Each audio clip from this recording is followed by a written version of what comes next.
حميدة مالها؟ ولا فيها حاجة غير متضايقة شوية. كيف متضايقة؟ ما لا بتبكي. خالتي الشام كل مرة بتجي أنا تعمل معي مشاكل ولا خلت لي حالي. تخيل إيش فعلت باليوم. اليوم ضربتني وبسرعة كيف وجهي محمر بيوجعني وكانت حتموتني لو ما فرعتش علي عواطف كنت أموت. أها ما عاش ولا كان من يمد يده عليه ولا يهينش وانا على الوجو يوجع لها وجع.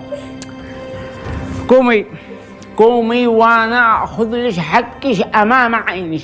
قومي البسي ولحقتي بعد. قومي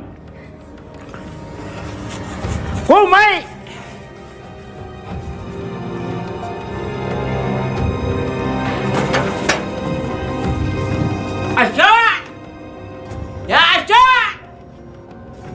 عشاء هيا ما قد بيا عم ما قد سرنا.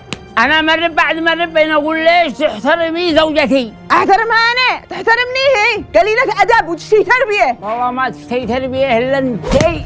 ها تضربني يا عم. ها بتضرب مرتي في بيتي. انا عمها ويحق لي ربيها وانا زوجها وابو هذه الحيه وعمك اللي تشيلها تربيه من اول جديد. هي مشاكل. ها خذي بعدها يا عم ما هو ما بتفعل. ما بنفعل بنربيها.